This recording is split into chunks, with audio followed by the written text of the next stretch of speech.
Any से तुम्हारी लाख बदगुमानी सही, लेकिन उमर, तुमने तो उमर को भी नहीं छोड़ा। अगर उमर को कुछ हो जाता तो एनी को कितना दुख पहुंचता, कुछ सोचा है तुमने? तो एनी ने आपको सब कुछ बता ही दिया। कितनी गुन्नी है, फसाद मचाकर खुद साइड पर हो जाती है और बुरी मैं बन जाती हूँ। मुझे एनी ने कुछ नहीं बताया, मुझे दुर्दाना ने बताया था। एनी से पूछा तो उसने तो बात टाल दी थी।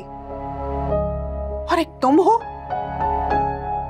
आखिर क्यों हो गई हो एनी के इतने खिलाफ? क्यों उसको घर से निकलवाने पे तुली हुई हो तुम? हमें, मैं नहीं, वो खुद अपने आप को और मुझे भी उस घर से निकलवाना चाहती है। उसकी हरकतें ना किसी दिन हम दोनों पर ही भारी पड़ेंगी।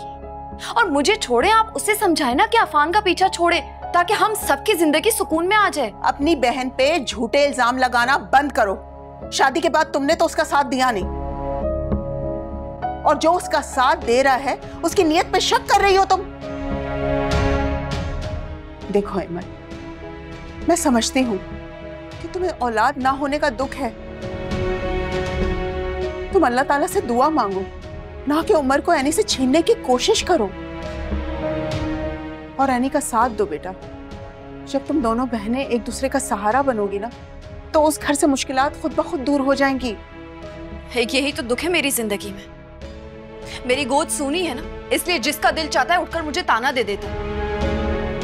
एनी मेरी सगी बहन है, लेकिन मजाल है कि एक भी दिन उसने खुशी से मेरी गोद में उमर को दिया हो। मैं तो जैसे कोई डायन हूं ना, और हमेशा मैं बांझी रहूंगी, उसकी औलाद को मैं खा जाऊंगी। सच तो यह है कि शादी के वक्त उसने कुर्बानी नहीं दी थी, बल्कि उसने महरोज भाई का पैसा देखा था। असल में कुर्बानी तो मैं दे रही हूं। अम्मी, आप सब लोग मुझे बुरा समझते हैं। अम्मी, हमेशा मैं तो गलत नहीं होती हूं ना। आप एनी को भी तो समझाएं, वो आए दिन क्यों वहां सबसे लड़ती है? क्यों उसने अफान को अपने पीछे लगा रखा है? हेमल, खुदा के वास्ते हेमल, तुम्हारी बातें तो मेरा दिल दहला रही हैं। तुम बड़ी हो, कुछ बड़े होने का सबूत तो दो। और तुम्हें क्यों लगता है कि मैं एनी को नहीं समझाती? अफान तुम्हारे सामने वादा करके गया है ना कि उसकी नीयत में कोई खोट नहीं। बेटा, एनी को तुम हमारी नजर से देखो। अगर अपनी ससुराल की नजर से देखोगी ना, तो एनी तुम्हें बुरी ही नजर आएगी। मैं जानती थी आपसे बात करने का कोई फायदा नहीं है, इसलिए मैं यहाँ आना ही नहीं चाह रही थी। बाबा आए ना तो उन्हें बता दीजिएगा कि मैं आई थी। अल्लाह हाफिज।